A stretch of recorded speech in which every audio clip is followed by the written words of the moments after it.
साचे दरबार की देखे ठीक लगा सुनी ले कि बसंतपुर के लोग बड़ा तेज बोलेला।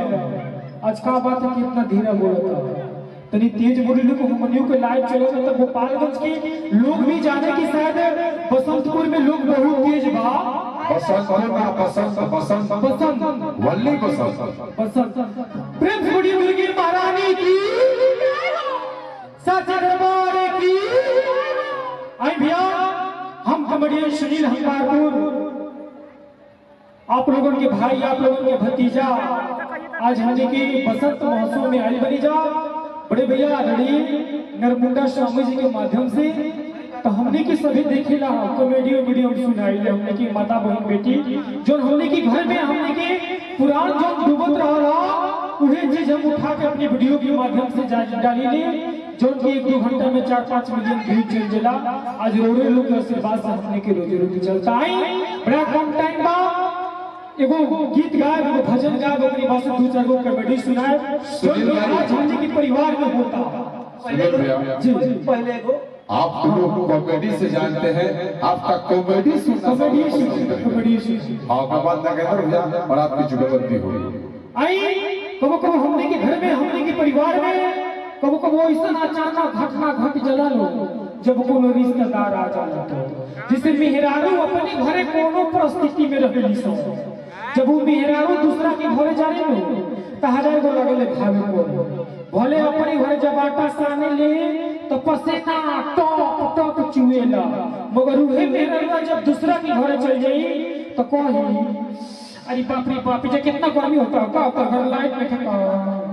तलू कोई कोई देखब जी हाई लाइट बढ़ाई जे त काट ह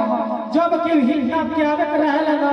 त कान काहे बगल में लाइट कट गल सब तलू मेरा लो कोई बाप रे बाप जे कितना गर्मी होता हो मन तो कोटा पर बेलोजे फुल करे पड़ी कटी तलू मेरा लो कोई रे बाबू रे तो कबू और लुठा कर सुनाला ना रे तनी हम लाइट वाला के फोन करबे त कबे मोरी गई करारी तो कब कब हमने के घर में हमने के परिवार में ये सब होला कि जब कोनो रिश्तेदार आवेला तो लाइटवे अक्सर कट जाला। कब कब हमने के घरे हमने के परिवार में ऐसनो कोनो काम हो जाला जो कि कब केहू सोचले ना रहे कब यो होला कि जब हमने के पुरान रिश्तेदारी में जाई ले जा जैसे बियाह शादी में चाहे तो पहुनी आई रही सो जैसे जब हमने के माता बेटी बहन जब जाई से शादी विवाह में तो कहले कि ई चिंता नहीं खे के खाई के पियल के आई के गई ओकने के एक चिंता रहेला कौन मेहरारू काना में का बड़े बड़े पहन के आई लिया कामना में मंगलसूत्र बड़े बड़े बा कि घर चल तो हम और इनका के पापा का कुछ मुन्ना था कि देखनी हां इनका कमाई है ते काना में का पहन के आया एगो हमरो को सुई धना बनवा दी तलू मेहरारू ना बात सो तो पूछियो ले ली सो कहली सो दीदी काना में का बनवा का तू के हो तो कब बनवाउने तो हो कमाई धमाई बा तो बोनी ना ते बच्चे नहीं कहां कमाई धमाई बा हो उ तो बुढ़िया बकरी रखल रहलिए ना उहे बकरिया बेच के काना में का बनवाउनी है बाकी हम बुढ़िया गुरगुराती रहलिए बाकी हमारे पापा के डर से कुछ बोले लेना है कबो कबो होला हमने की परिवार में कुछ ऐसा बेटा बालो कि अपना माई के डर बना के रखने वालों मगर ये चीज हमने के नहीं करेंगे ये चीज हमने की सुधारे के बाद अपना परिवार के अपना माई के भी हमने के आजाद करके रखने के बाद ये सब वीडियो बना के डाली ले जो कि हमने के बहुत अच्छा लगेगा पूरा परिवार हमने के देखे रखो कबो ऐसा होला हमने के घर में हमने के परिवार में कि मेहरारू अपना बाल बच्चा से ज्यादा खुश ना रहे दूसरा के बाल बच्चा देखिए से निमन तो बड़ा खुश रहे जिससे कहली सो हई के कर ले कहा हो बड़ा इंग्लिश में टून टून बोलता तू मेरे कोई तू नहीं कुछ चिन्हता ना फलाना भाई के लेके शहर में रह के पढ़े तया देखबू हो हमनी के लेके बड़ा दिन भर माई चलो कोई चलो बढ़िया तू मेरे कोई तू कान अपने लड़का का मोंटेसरी में नाम लिखवा दे तू कोई ए बच्चा नहीं का कोई कोई दिन बाबा तुमको बतिया सुने ना दिन भर खाली भाई भौजाई के बात पर सुनो तो ना हमार बतिया सुनता तो ये कैसा हुई तू मौगी को ही जाए ना मत रो लखेतनो भाई बड़ा अपना भाई भौजाई पर धाधाई रहेगा आ जब बेटी के बियाह हो ना जब पटीदार गाड़ी पर लात मोरत तो सरस से किए भुला गया सरस ससुरारी के लोग आके संभाल तो कुछ ऐसा परिवार एक वीडियो के माध्यम से संदेश देने वाली कि अगर कुछ ऐसा परिवार बाकी जब एगो बेटी की शादी करे के होला तो भाई ओकर रिश्ता तो छोड़ देला,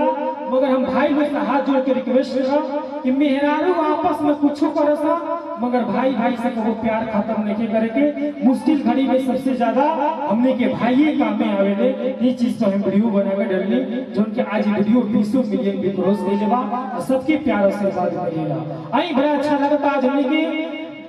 स्वामी जी हमने के पूरा अपना परिवार में बुला के हमने के इतना ढेर सारा प्यारा आशीर्वाद दियोनी, एकरा खातिर आपके कोट कोट प्रणाम बा। साथ एगो छोट कलाकार के आज शायद हमरे के बोला कि इतना लोग में लाके खड़ा कर देनी, एकरा खातिर दिल से धन्यवाद बा। आज सुनील जी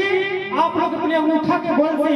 एगो किराना की दुकान से उठा के कुरकुरा टाफी बेचे वाला लड़का के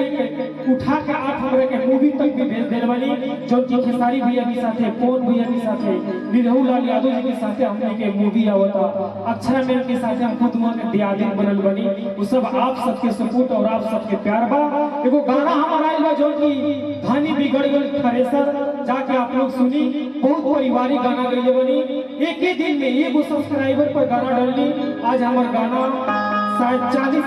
40,000 व्यूज भी आ गए बा। एगो सब्सक्राइबर पे चाहे 2000 सब्सक्राइबर भी हो गए बड़े। वो सब आप सबके सपोर्ट बा, आप सबके प्यार बा। आई हम अपना बाड़ी के विराम लेतनी। जे भी हमार वीडियो ना देखत होई सुनील यादव गोपालगंज वाला आप लोग सर्च करब, जाके देखब तो जा हमारा वीडियो हर मेहरारू के रूप में मिली, जो कि अपने पूरा परिवार